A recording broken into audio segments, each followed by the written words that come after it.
Video ini bersumber dari buku terbaruku The Kingpin Project yang dapat kamu beli di marketplace favoritmu melalui thekingpinproject.com.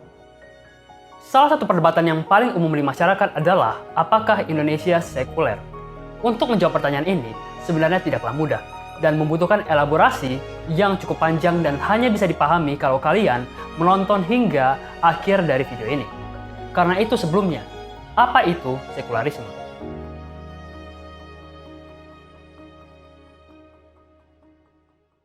Kebanyakan dari kita sering mendapati definisi dari sekularisme yang keliru, atau bisa kita bilang ada begitu banyak miskonsepsi akan definisi sekularisme. Kebanyakan dari kita akan hanya melihat definisi sekuler dan sekularisme dari Kamus Besar Bahasa Indonesia, yang artinya kurang lebih paham atau pandangan yang berpendirian kalau moralitas tidak perlu didasarkan pada ajaran agama, atau segala sesuatu hal yang bersifat duniawi.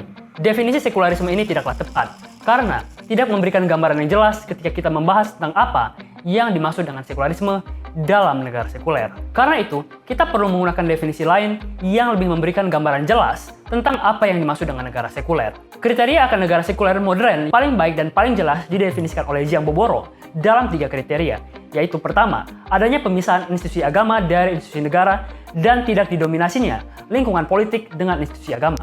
Kedua, adanya jaminan kebebasan berpikir, bernurani, dan beragama untuk semua orang, dengan tiap-tiap orang bebas mengganti agama dan memanifestasikan keyakinannya dalam batasan-batasan ketertiban umum dan tidak melanggar hak orang lain. Ketiga, tidak ada diskriminasi negara kepada semua orang atas keyakinan maupun ketidakyakinan mereka, di mana tiap-tiap orang menerima perlakuan yang sama. Satu hal yang perlu dicatat adalah, hingga saat ini, tidak ada satupun negara yang benar-benar memenuhi kriteria ini. Bahkan Prancis atau Amerika Serikat sekalipun belum benar-benar sekuler. Akan tetapi, tentu kita bisa melihat kecenderungan tiap-tiap negara apakah condong sekuler atau tidak menggunakan kriteria ini.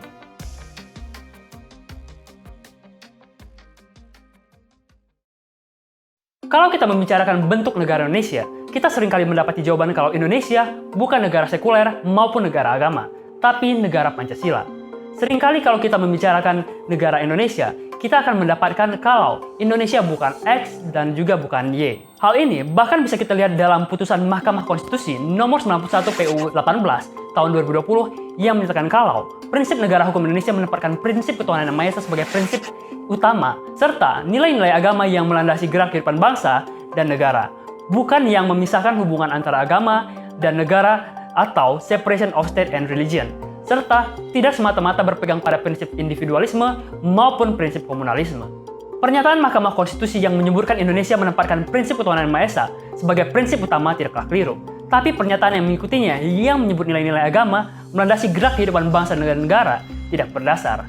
Sebab tidak ada satupun kata di konstitusi yang menyatakan ketuhanan Yang Maha Esa berarti nilai agama melandasi gerak kehidupan bangsa dan negara. Dalam pasal 29 ayat 1 Undang-Undang Dasar 1945, memang disebutkan kalau negara berdasarkan atas ketuhanan Yang Maha Esa.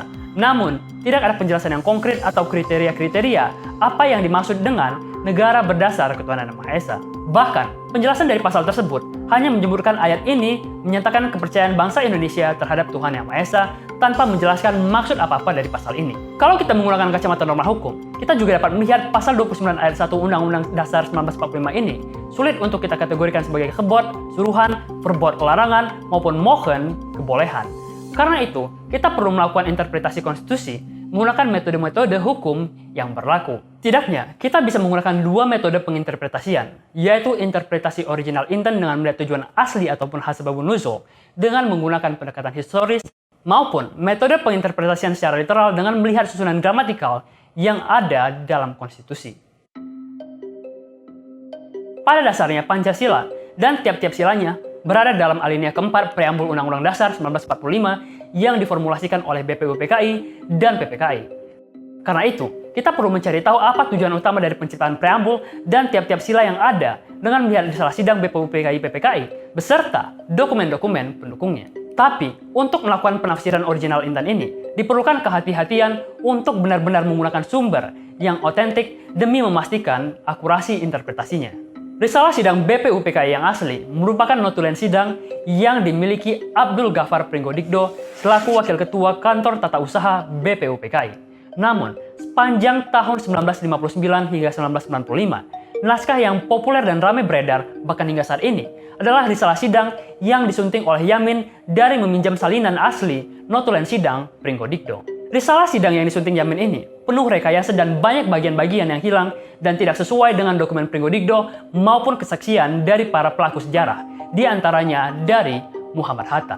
Misal, dalam risalah sidang yang disunting Yamin, ia menyebutkan kalau dirinya sebagai penggali Pancasila sebelum Soekarno.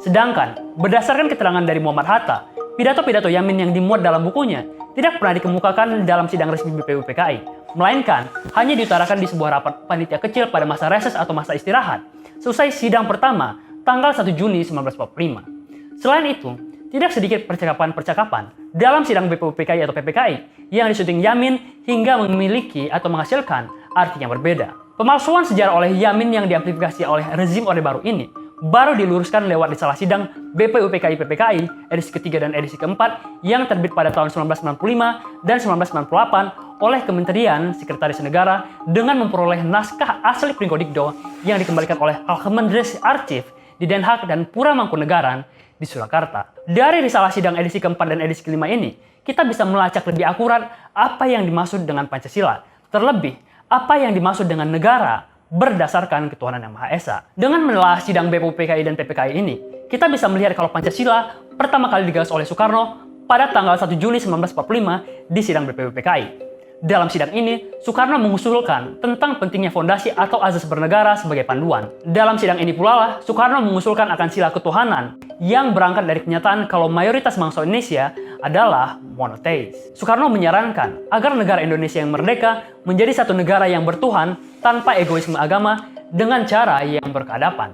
Inilah yang ia maksud dengan Indonesia merdeka berdasarkan ketuhanan yang Maha Esa. Negara berdasarkan ketuhanan yang Maha Esa ini sebenarnya adalah cara Soekarno untuk menengahi ketegangan dari golongan nasionalis religius dan nasionalis sekuler untuk mencapai kesepakatan atau kompromi. Dari kalangan nasionalis Islam, ada kekhawatiran kalau negara Indonesia kedepannya akan menjadi negara religius yang menolak nilai-nilai luhur atau nilai-nilai kebaikan dalam agama. Ini dijawab oleh Hatta kalau negara yang netral atau memisahkan urusan agama dengan negara bukan berarti negara yang mengabaikan nilai-nilai luhur yang ada dalam masyarakat termasuk nilai-nilai luhur dalam masyarakat Islam. Negara yang memisahkan urusan agama dan negara bukan berarti nilai-nilai luhur atau nilai-nilai kebaikan yang berlaku secara universal seperti jangan membunuh, jangan memperkosa, jangan mencuri, jangan korupsi, dan lain-lainnya tidak boleh masuk dalam urusan negara. Karena kekhawatiran ini, formulasi awal dari preambul banyak menggunakan kata-kata bernuansa Islam seperti kata Allah dan juga kewajiban menjalankan syariat Islam bagi para pemeluknya. Karena kata-kata bernuansa Islam ini, golongan nasionalis sekuler khawatir akan adanya hewetensduang atau pemaksaan beragama dan juga fanatisme beragama yang mereka definisikan sebagai memaksa orang sholat, memaksa beribadah, dan lain-lain. Bukan hanya itu, Meester in de Rechten atau ahli hukum yang bernama Johannes Latuhar Hari bahkan menolak seluruh kalimat ketuhanan dalam preambul yang dia sebut bakal menimbulkan ambiguitas, potensi konflik dengan hukum adat, dan ketidakjelasan dalam hukum. Yang nyata-nyatanya terjadi di masa sekarang kalau sila ini malah dijadikan alasan untuk memaksa orang mengikuti ajaran agama. Supaya sejarah nggak dipalsukan. Founding fathers kita ada yang Marxisme, ada yang ateisme tuh. Jadi jangan dibikin seolah-olah founding fathers kita adalah orang yang dituntun untuk berpikir monolitik gitu. Justru karena keberagamannya, maka demokrasi kita dimunculkan sejak dari perdebatan pendirian dasar negara. Percakapan Latuhar Hari ini diubah oleh Yamin dan disunting olehnya hingga menyimpang dari makna aslinya. Penolakan Latuhar Hari ini terhadap segala kalimat ketuhanan dapat kita lihat dalam risalah sidang yang dipublikasi dari tahun 1995 dan 1998 oleh Kemensesnek. Karena pertentangan-pertentangan ini, pada akhirnya berdasarkan saran dari Ki Bagus Hadikusumo, kalimat ketuhanan dengan kewajiban menjalankan syariat-syariat Islam bagi para pemeluknya dihapuskan dan digantikan menjadi ketuhanan yang Maha Esa pada tanggal 18 Agustus 1945. Ketika Panitia Persiapan Kemerdekaan Republik Indonesia mengesahkan Undang-Undang Dasar 1945 sebagai pertanda yang menunjukkan persatuan Indonesia lebih penting dari kepentingan kelompok. Urusan publik lebih penting daripada urusan privat. Res publica di atas res privata. Ergo, Republik Indonesia. Penjelasan akan sila ketuhanan yang Maha Esa ini dapat kita lihat lebih mendalam dalam tulisan maupun pidato dari Soekarno dan Haji Agus Salim yang keduanya merupakan anggota Panitia 9 yang merumuskan Undang-Undang Dasar 1945. Dalam pidato Soekarno yang berjudul To Build the World Anew yang disampaikan pada sidang PBB ke-15 tanggal 30 September 1960, ia memperjelas kalau sila pertama Pancasila bukanlah Pancadharma atau 5 kewajiban sebagaimana yang ia utarakan dalam sidang BPUPKI. Sila ketuhanan yang Maha Esa bukanlah hayutan seduang atau pemaksaan berkeyakinan maupun beragama sebagaimana yang dimaksud oleh Panitia 9 dalam rapat BPUPKI. Dalam pidatonya ini, Presiden Soekarno bahkan menyebutkan kalau adanya sila pertama adalah wujud dari toleransi orang-orang tidak bertuan atau ateis yang menerima kenyataan kalau mayoritas bangsa Indonesia adalah orang-orang beragama. First, believe in God. My nation includes those who follow many different religions. There are Mohammedans, there are Christians, there are Buddhists in Indonesia, and there are men of no religion. However, to 85% of our 92 million people, the Indonesian nation is made up of followers of Islam. Springing from this fact and in recognition of the unified diversity of our nation, we place belief in God as the forefront of our philosophy of life. Even those who follow no God in their innate tolerance recognize that belief in the Almighty is characteristic of their nation, and so accept this first sila. Selain itu, Haji Agus Salim dalam tulisannya yang dipublikasi dalam Agenda Kementerian Agama tahun 1951 hingga 1952 menjawab pertanyaan, dapatkah dengan asas ketuhanan yang Maha Esa itu kita mengakui kemerdekaan atau keyakinan orang yang meniadakan Tuhan, atau keyakinan yang mengakui Tuhan berbilangan-bilangan atau berbagi-bagi? Tentu dan pasti, sebab Undang-Undang Dasar kita sebagaimana juga Undang-Undang Dasar tiap-tiap negara yang mempunyai adat dan kesopanan mengakui dan menjamin kemerdekaan keyakinan beragama. Ini berarti tidak boleh ada fanatisme dalam wujud pemaksaan beragama atau pemaksaan untuk hidup berdasarkan ajaran agama sebagaimana yang dikhawatirkan oleh golongan nasionalis sekuler. Menggunakan metode interpretasi konstitusi berdasarkan original intent, kita bisa melihat kalau Pancasila pada dasarnya mendukung netralitas negara terhadap agama. Negara tidak condong pada satupun agama maupun keyakinan. Negara melindungi tiap-tiap keyakinan, bahkan ketiadaan keyakinan sekalipun. Salah satu metode interpretasi yang paling umum juga digunakan adalah metode interpretasi secara literal dengan melihat susunan kalimat atau susunan gramatikal dari konstitusi secara menyeluruh.